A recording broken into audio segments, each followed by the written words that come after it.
O nosso desafio é criar métricas, criar uma cultura data-driven que nos permita... Isso sempre vai acontecer, esse problema. Mas quanto mais métricas de acompanhamento de desempenho e uma cultura que realmente tome decisões a partir de dados e não de achismos, eu acho que esse é o único caminho que tem. Nós temos hoje no Brasil, na Claro, 1.300 lojas, mais de 1.300 lojas. 1.300 lojas. Temos um desafio de crescer mais 150. Uau. Como é que a gente faz isso no Brasil, um país de proporções continentais, sem que a gente proponha métricas e cuide das pessoas para que elas executem da melhor maneira? Então tem o desafio da gestão, mas tem o desafio que aí eu acho que no varejo brasileiro temos muito a evoluir, da cultura data-driven, de gerar decisões a partir de informações, de dados e não só da sensibilidade. Historicamente, a Claro tomou uma decisão de, para o cliente final, não tem distinção entre um canal e outro. A partir de um movimento estratégico como esse, o desafio do gestor é unificar os processos e sistemas para que, de fato, a gente cumpra essa missão, né, da melhor maneira possível. Né? Nem sempre isso é fácil. Sim. Aliás, muitas vezes não é tão simples. Sem dúvida.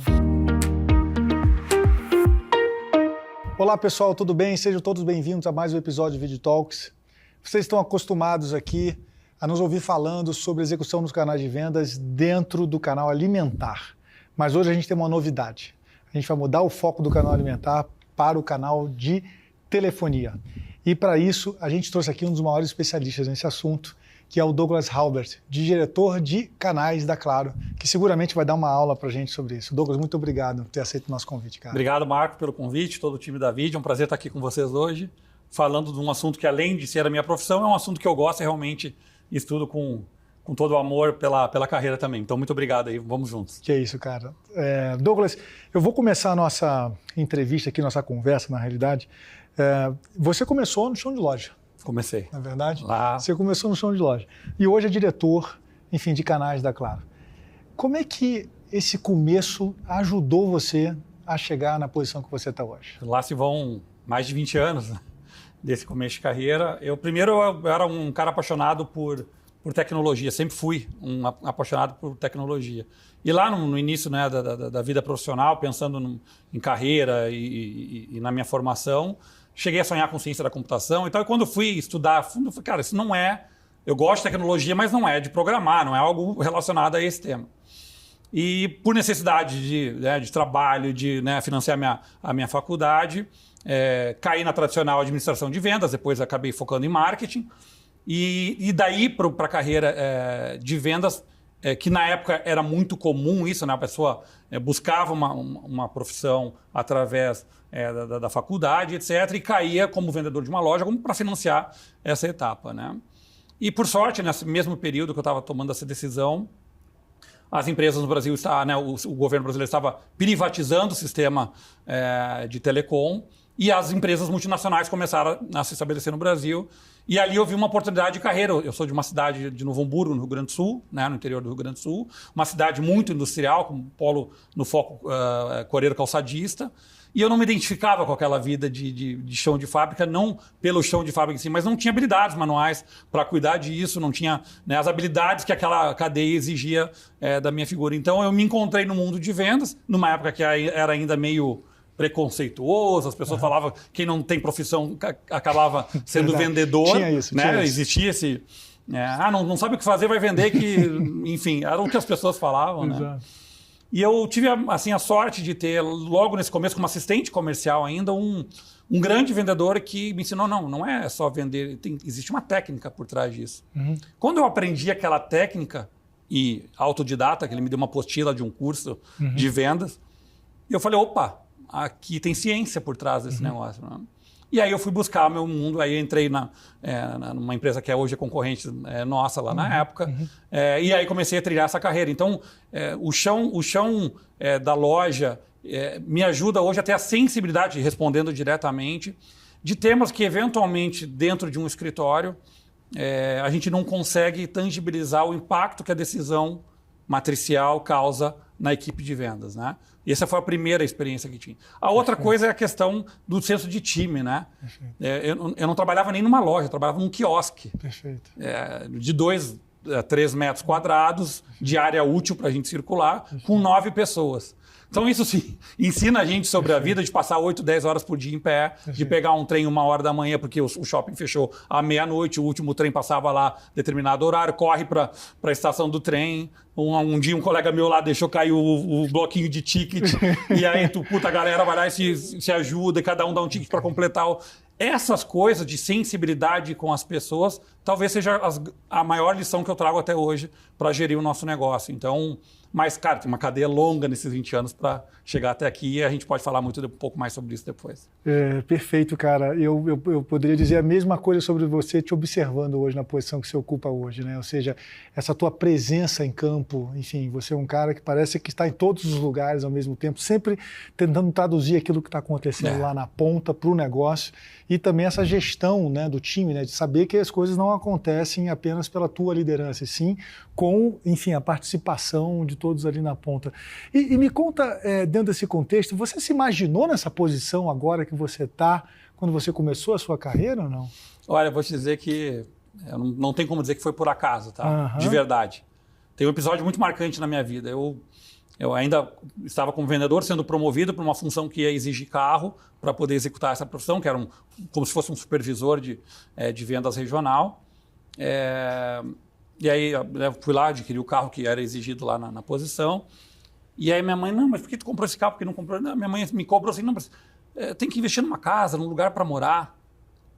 E a minha resposta espontânea e absolutamente não planejada nesse dia foi, mãe, eu acho que eu só vou ser feliz de verdade e me tornar um executivo de sucesso se eu passar pelo mercado de São Paulo. Caramba. Não era a posição exatamente de diretor, mas lá no Rio Grande do Sul, numa cidade do interior, para cá eu disse exatamente isso para ela.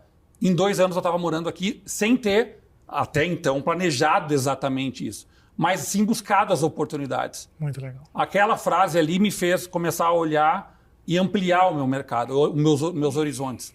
E aí, como os nossos gestores lá estavam há muito tempo nas mesmas posições, eu falava, cara, se eu quiser crescer, talvez não seja possível aqui, então vou ter que buscar. Perfeito. E aí cai São Paulo na minha vida, eu fiz um atendimento na conta, atendi a conta da Magazine Luiza, que na época ainda tinha sede em Franca, e que estava expandindo a operação para o Rio Grande do Sul, comprando uma rede regional lá.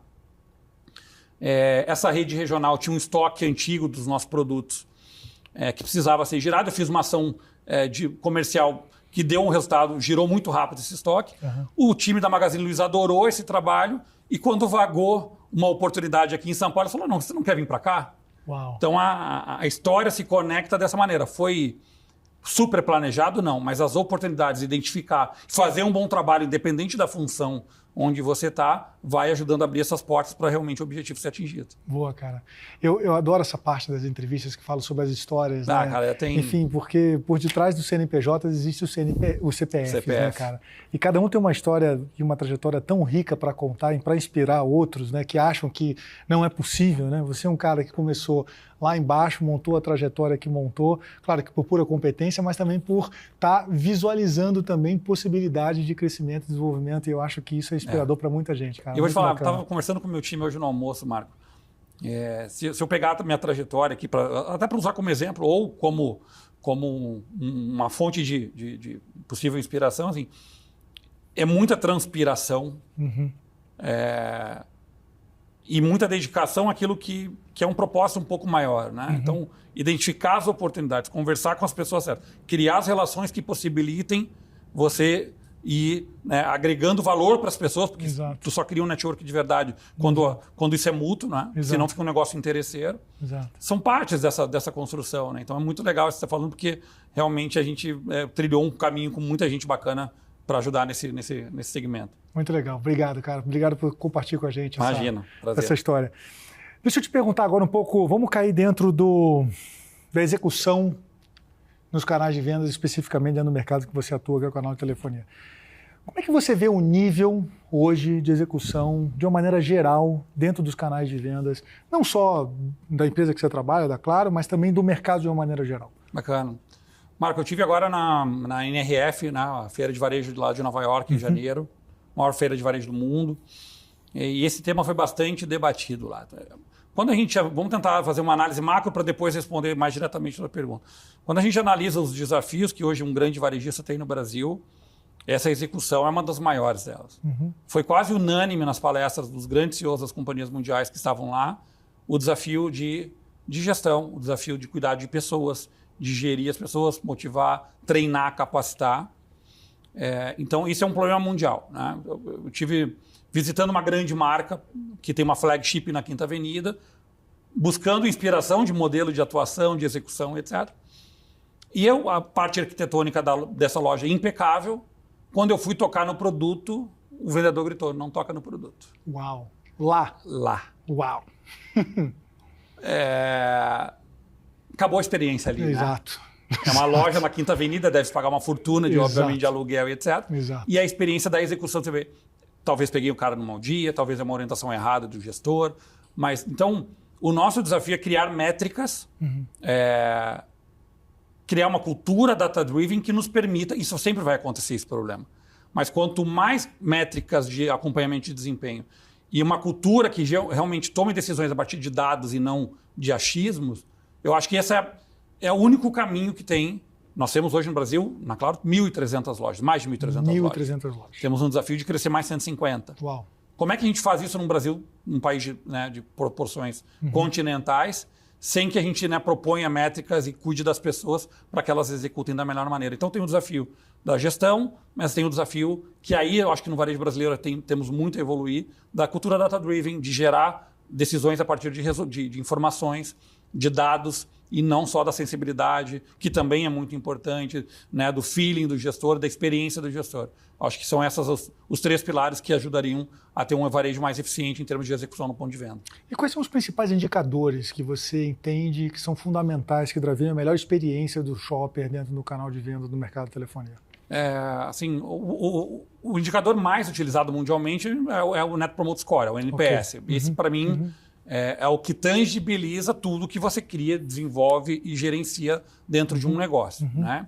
Então, agora o NPS ele é resultado, né? Ele é o final da cadeia, ele te dá uma foto do momento do seu negócio. O que você tem que, no nosso caso de telecom, nós temos um grande desafio, nós somos um grande varejo dessa proporção que eu acabei de citar, regulado pelo Procon e regulado pela Anatel. Então, nós temos que cumprir regras de compliance, regras de acessibilidade, regras duras nesse sentido que outros comércios varejistas não precisam cumprir. Então, vai numa loja da Claro, todas as lojas da Claro têm uma rampa de acesso, tem um corrimão, né, tem acessibilidade para o cadeirante, né, tem atendimento, tem perfis de atendimento para pessoas com algum tipo de deficiência visual ou auditiva. São normas que o grande mercado brasileiro, se vai em qualquer loja aqui, você não vai encontrar isso. Então, esse é um desafio bastante grande para todos nós. Regulatório. Um regulatório muito forte. Levar isso para todo o Brasil, nem sempre a cidade tem esse PDV. Perfeito. A loja não comporta. Então, esse é outro desafio bastante grande para a gente. Então, passa por esse tipo de... quando a gente fala de acessibilidade, de NPS... Tem algumas coisas que aí aquela sensibilidade que eu comentei anteriormente tem um peso maior. Nem sempre todo mundo consegue tangibilizar o que é a importância disso. Não é só cumprir uma regra, tem uma importância por trás disso. Tem muitas pessoas que são cadeirantes, por exemplo, que tomam a decisão de sair de casa para uma determinada loja pela acessibilidade que ela tem, não é pelo produto que ela oferece. Então, como a pessoa vai ter dificuldade de se deslocar, seja no transporte público, seja, né, no seu próprio carro, a calçada, a pessoa toma decisão. Então, também além do ponto de vista social e regulatório, tem um ponto de vista econômico. Eu sempre brinco com os empresários da seguinte maneira. Nós temos 3 maneiras de sensibilizar a fazer o que deve ser feito. A número 1 pelo lado social da história. Então, numa sociedade como a gente vive hoje, o olhar para o social é fundamental. Essa é a primeira parte, mas essa não toca o coração de todo mundo. Infelizmente, faz parte. A segunda é a lei. Então, a lei está exigindo que você faça isso. E tem a terceira, que eu brinco com eles, que é a parte mais sensível do corpo humano, que é o bolso do empresário. Então, além disso, tem um público que toma a decisão de compra baseado nesse indicador.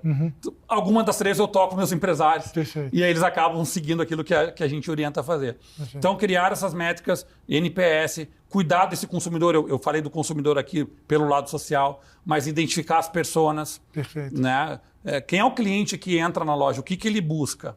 Né? Então, tem um espaço que a gente vem ocupando no mercado brasileiro, que é o espaço de levar tecnologia para todos os cantos do Brasil.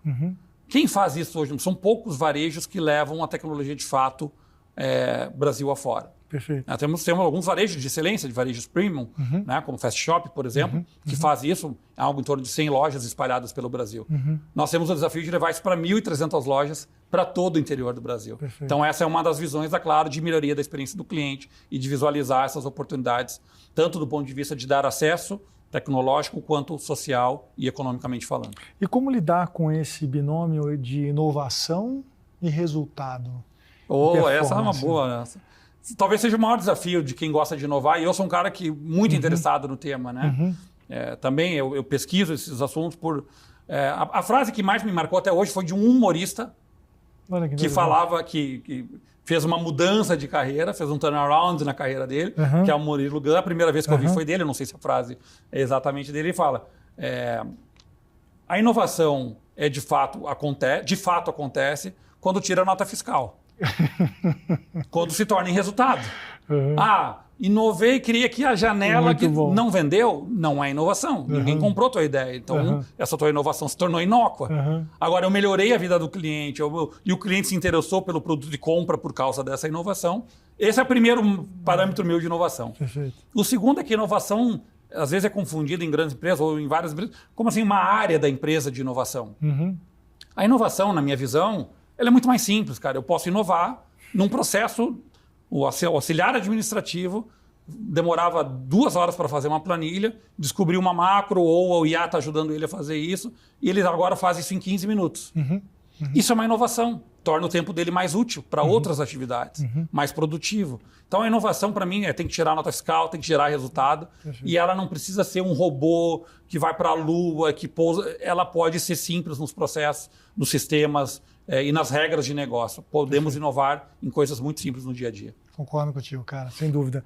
A gente tem claro, tem diversos canais, né? Você tem um canal próprio, você tem o canal distribuidores, e esse canal de distribuidores vocês executam através de parceiros, né? Como é que vocês constroem essa relação estratégica com os parceiros de longo prazo, né? Porque eu imagino que executar dentro do seu canal tem uma perspectiva completamente distinta de você executar dentro de um canal de terceiro, né? O que se diferencia as estratégias de execução da Claro dentro desses 2 canais especificamente? Historicamente, a Claro tomou uma decisão de, para o cliente final, não tem distinção entre um canal e outro. A partir de um movimento estratégico como esse, o desafio do gestor é unificar os processos e sistemas para que, de fato, a gente cumpra essa missão, né, da melhor maneira possível, né? Nem sempre isso é fácil. Sim. Aliás, muitas vezes não é tão simples. Sem dúvida. Mas a gente começou essa visão unificada através aqui da VID. Quando a gente cria o nosso programa, o nosso PEX, que é o nosso programa de excelência, e padroniza atendimento, padroniza layout, padroniza a identidade visual da empresa e os processos de gestão, a partir disso a gente está tangibilizando essa tua pergunta. Então a gente começou através da VID esse olhar unificado dos canais. No começo ainda existiam diferenças maiores por perfil de consumidor, por perfil de público atendido pelas lojas, mas com o tempo, naturalmente, os times foram chegando à conclusão de que a experiência do cliente tem que ser a mesma. E sendo a mesma, eu tenho que auditar da mesma maneira, eu tenho que levar o cliente misterioso a buscar a mesma informação. Então, para nós, hoje ela é uma plataforma, e não é porque nós estamos aqui, de fato é isso, a gente vivencia isso no nosso dia a dia. Exato. De fato, é o que unificou esse desafio de ter um canal terceiro, um canal próprio, muitas vezes no mesmo shopping, na mesma cidade, como acontece em diversos locais do Brasil. Aliás, inclusive temos shoppings com 3 lojas nossa, com a mesma marca operando. Então, nosso desafio, e a VID nos ajudou nisso, com um programa que a gente chama lá de PEX, a gerar. A gente lembra lá no começo as nossas notas lá, 59, não sei o quê, e hoje a gente lá brigando na casa decimal para chegar no 100, na avaliação do que a gente faz. Então, isso é uma construção muito bacana, né? A padronização do layout, algumas ferramentas que a gente foi desenvolvendo, os firefights, se deu um problema na loja hoje, o cliente oculto identificou, gera para a nossa cadeia de gestão um e-mail dizendo, olha só, a cadeira está quebrada, a fachada está rasgada, e isso nos torna mais ágeis para resolver aquela questão que foi ali identificada pelo cliente oculto. Então, isso vem nos ajudando muito a ter uma Claro única para todo o Brasil. Perfeito. Seguramente. E aí, dentro desse contexto de padronização, um bom atendimento significa o que para vocês? Nossa, cara, assim, esse é o, assim, para mim é o grande, assim, a joia da coroa, né? Acho que é o que todos os varejistas do Brasil perseguem. Não é uma maratona com final, ela é uma maratona eterna, porque o cliente muda, o consumidor muda, o perfil das pessoas mudam. A gente tem, obviamente, que as redes sociais mexendo nesses comportamentos de maneira mais frequente do que em outras épocas. Mas essa padronização, que não é uma padronização, assim, até acho que vai ser um tema legal assim, para esmiuçar um pouco mais. Trazendo um pouco da NRF lá, Marco, para linkar com o nosso papo aqui, lá se falou muito de personalização. Okay. Então, a oferta tem que ser personalizada, o atendimento. Então, quando eu falo de padronização, eu não estou falando que eu atendo todo mundo da mesma maneira. Mas eu tenho uma maneira mínima, que é o elementar do nosso negócio, que é uma apresentação, que é um bom dia, boa tarde, bem-vindo à nossa loja.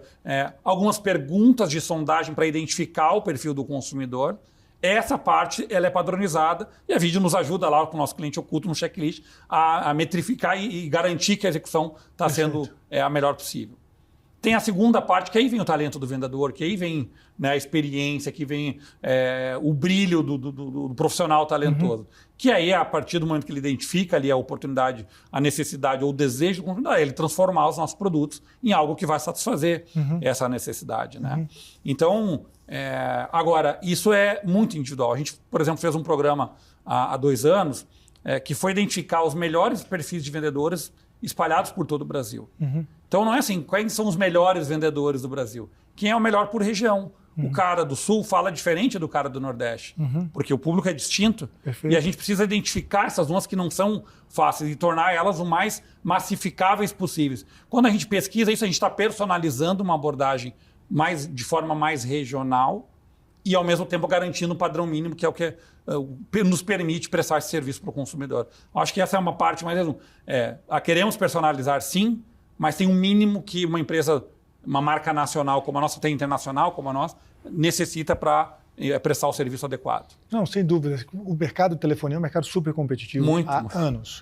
E preço, definitivamente, não é um instrumento de competição nesse mercado. Nem tem muita margem para isso. Nem tem muita margem para isso. Exato. Então, se você, de fato, não estiver ali oferecendo uma experiência que seja mais condizente, né, com essa perspectiva do que o shopper requer, perfeito, e você, de fato, vai estar perdendo a oportunidade em relação aos seus concorrentes. Né? E isso traz outros desafios, tá, Marcos? Eu vou te dar um exemplo. As nossas lojas foram idealizadas lá no começo da Claro. Lembra, a Claro só vendia serviços móveis. Era uma operadora de telefonia celular. Né? Com o tempo e a fusão das marcas NET e Embratel, que acabou de ser consolidada, a gente passou a prestar serviços residenciais também para a casa das pessoas. A loja foi tendo que ser adequada ao longo do tempo. Isso traz desafio de CAPEX, de investimento pesado em reforma de loja, aquisição de pontos. Então tem um outro desafio aqui, que é como eu construo essa jornada dentro da loja, que daí seria papo para outro podcast, a gente ficar horas aqui conversando. Né? Sem dúvida, até porque infelizmente nosso tempo está chegando ao fim. Eu vou caminhar um pouco para a nossa última pergunta, que é o seguinte: o que falta ainda para o Douglas construir, cara? Você é um cara que começou lá embaixo, já chegou numa posição super sênior, a gente vê ao longo da tua trajetória uma consistência enorme de entrega de resultados. Para onde você está querendo direcionar a tua carreira ainda, cara? Para onde você está querendo direcionar a tua visão, enfim, profissional?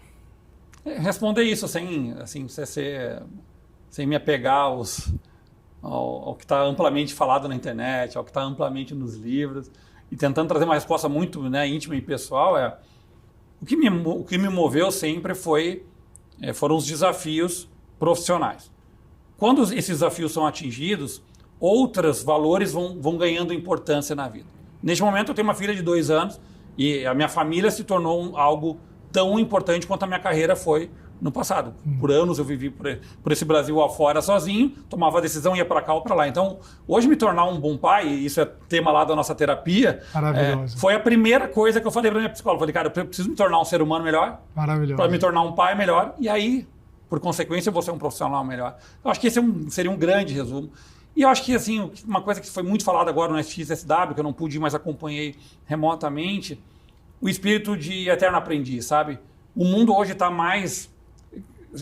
se conectando mais com gente que tem esse espírito dentro de si de preciso aprender sobre esse tema, eu quero estudar sobre aquele tema, do que o cara que entende, que sabe tudo, ou que já teve muito sucesso na carreira e que realmente sabe bastante coisa sobre aquilo, mas o mundo futuro não está mais sobre esses grandes sabichões.